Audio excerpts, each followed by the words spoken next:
اگلی صف میں جگہ ہوتے ہوئے پچھلی صف میں کھڑا رہنا، اس کا کیا حکم ہے نماز میں؟ چنانچہ اگلی صف میں جگہ ہوتے ہوئے پچھلی صف میں کھڑا ہونا سخت ناپسندیدہ، اور فقہا نے اس کو مکروہ تحریمی لکھا ہے، کیونکہ آپ صلی اللہ علیہ وسلم نے ہمیں صفوں میں مل کر کھڑے ہونے اور جو صفوں کے درمیان کا خلا ہے اس خلا کو پر کرنے کا بصورت امر فرمایا، حکم فرمایا ہے۔ اور فقہ کا قاعدہ مسلمہ بھی ہے الامر للوجوب، کہ امر عام طور پر وجوب کے لیے ہوتا ہے اور ترک کراہت تحریمی کو مستلزم ہے، اور ترک امر یہ کراہت تحریمی کو مستلزم ہوتا ہے کہ کراہت تحریمی ہے امر کو ترک کرنا۔ نیز اگلی صف میں اگر جگہ خالی ہو تو جگہ چھوڑ کر کے پھر پچھلی صف میں کھڑا ہونا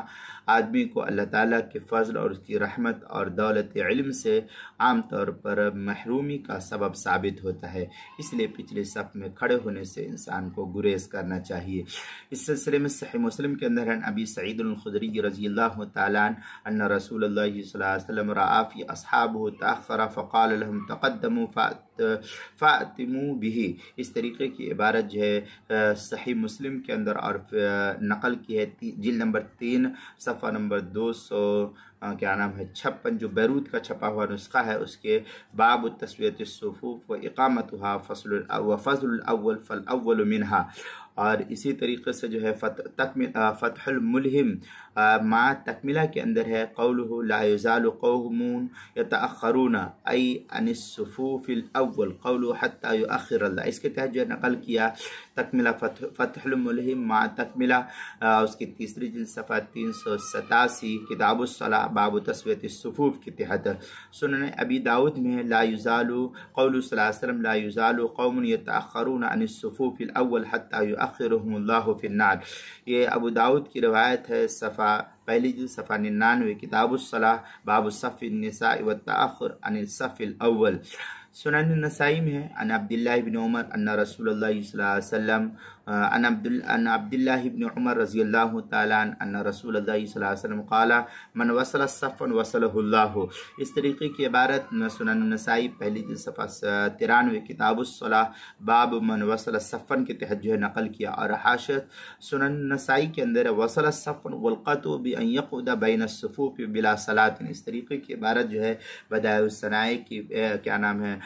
حاشیہ سنن النسائی کی پہلی جلد صفحہ 93 کتاب الامامہ الصف المؤخر کے تحت جو ہے اس کو نقل کیا ہے۔ اسی طریقے سے سنن ابی داؤد کے اندر ہے قول علیہ السلام اقیموا الصلاۃ وحادوا بین المناکب وسدوا الخلل، اس طریقے کی عبارت جو ہے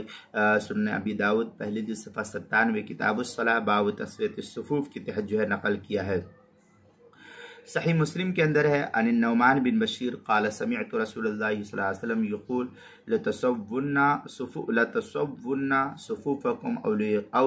لیخالفن اللہ بین وجوہکم، یہ مسلم شریف کی روایت ہے پہلی جلد صفحہ 182 کتاب الصلاۃ باب تسویۃ الصفوف و اقامتها فالصف الاول کے تحت جو ہے نقل کیا ہے۔ در مختار مشامیہ میں علامہ شامی اور علامہ علاء الدین حسکفی تنویر الابصار کے اندر اور در مختار وغیرہ کے اندر نقل کرتے ہیں کہ قیامہ فی الصف خلف صف فیہ فرجہ قلت بالقراحۃ ایضا، آگے پھر یہ در مختار کی عبارت ہے آگے شامیہ میں قولہ کہ قیامہ فی الصف هل الکراہہ فیہ تنزیہۃ او تحریمہ، اس طریقے کی عبارت جو ہے در مختار مع شامی جلد نمبر 2 صفحہ نمبر 312 کتاب الصلاۃ باب الامامہ مطلب فی الکلام علی الصف الاول کے تحت جو ہے اس کو نقل کیا۔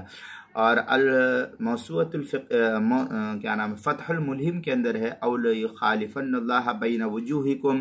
ای ان لم تسووا والمراد بتسویۃ الصفوف، اس کے تحت جو ہے بڑی تفصیل کے ساتھ نقل کیا گیا ہے فتح الملہم جلد نمبر 3 صفحہ نمبر 383 384 کتاب الصلاۃ باب تسویۃ الصفوف و اقامتها کے تحت جو ہے اس کو نقل کیا ہے۔ اور المسائل المہمہ فیما ابتلت به العامہ، اس کے مکروہات الصلاح کے اندر عنوان ہے اگلی صف میں جگہ ہوتے ہوئے پچھلی صف میں کھڑا رہنا، مسئلہ نمبر 47 جلد نمبر 1 صفحہ نمبر 57 کے تحت جو اس کو نقل کیا گیا، وہاں دیکھ سکتے ہیں۔